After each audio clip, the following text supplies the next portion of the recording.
Tesla is recalling more than 1.6 million cars in China.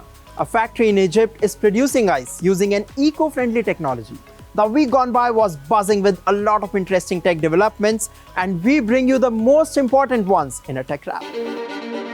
Tesla has recalled more than 1.6 million vehicles in China. That is nearly all Tesla vehicles sold in the past 4 years in mainland China. The recall covers Tesla S and X and Chinese-made models 3 and Y, produced between October 2020 to this year in July. According to Tesla, the recall is happening because of faulty software. Some of the vehicles may not be able to detect when the bonnet is unlocked, which might lead to front trunk covers opening suddenly. In some cases, the front trunk might open while driving, which could lead to road accidents. Tesla will be rolling out an over-the-air software update to fix the issue. This is not the first time Tesla has launched a large-scale recall in China.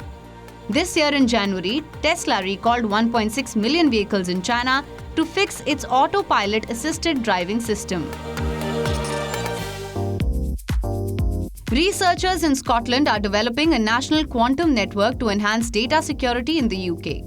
Quantum networks function like the internet but use quantum signals for ultra-secure, high-speed communication.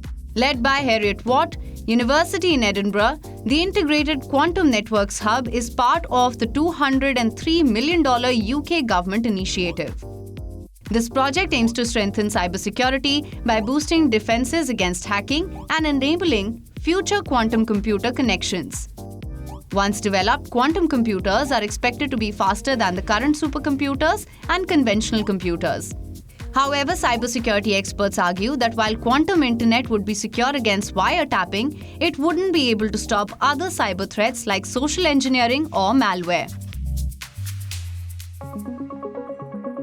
New research has indicated that excessive smartphone use poses mental health risks for teenagers, including anxiety, depression, and insomnia. Researchers at King's College London conducted 2 studies. One involved 657 teens aged 16 to 18 and another with 69 children aged 13 to 16. Problematic smartphone use is a construct that researchers have come up with to describe a pattern of smartphone use which shares some similarities to the way other people would talk about their behavioral addictions, so things like problem gambling, gaming disorder. The study found that problematic smartphone use is linked to higher levels of mental health issues in some teenagers. Teens with problematic smartphone use were found to be twice as likely to suffer from anxiety and 3 times as likely to experience depression. Researchers say screen time was not linked to anxiety or depression in older teenagers, but it was associated with insomnia. The researchers suggest that doctors might eventually recognize problematic smartphone use as a condition. To address this issue, Dr. Karg advises parents to discuss healthy usage habits with their children. From sun protection clothing to ice makers, China-made cooling products have witnessed explosive growth in exports. The reason? Increase in heat wave across the northern hemisphere.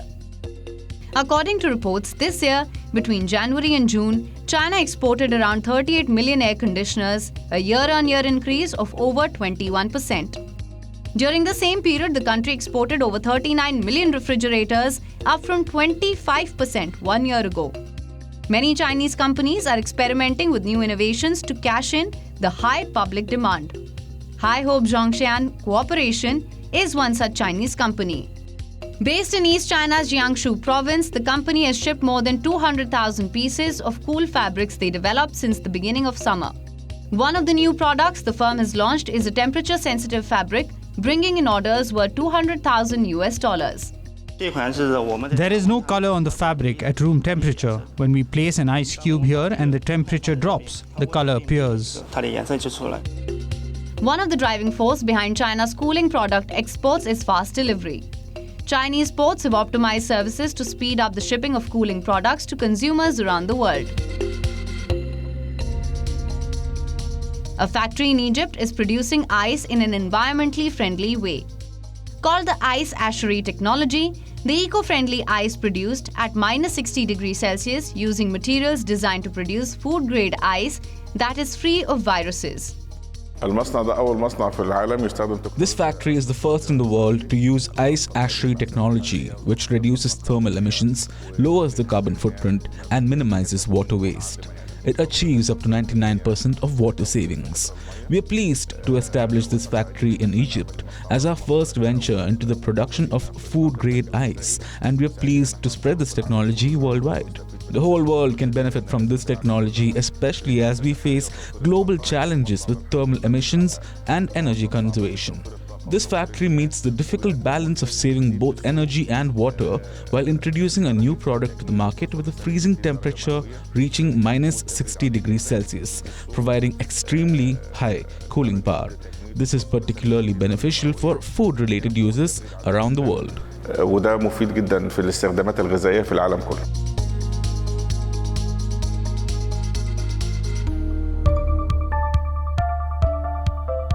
Have you ever wondered how exactly beetles fly?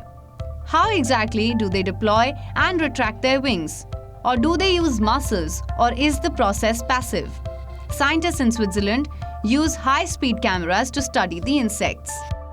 So in this study, we used high-speed camera to capture the three-dimensional wind motion of the beetle during the wing deployment and retractions.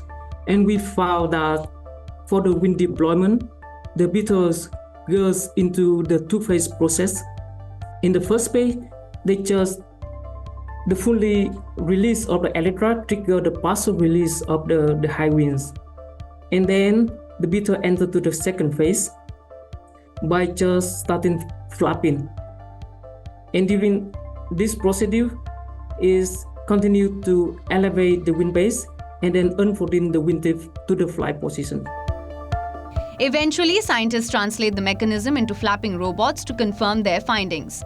The robot shows that simple flapping motion enables effortless elevation of the robotic wings, exactly what was observed in the beetles. Like the insects, the robots are also able to deploy their wings for takeoff, perform stable hovering, and quickly retract their wings when landing.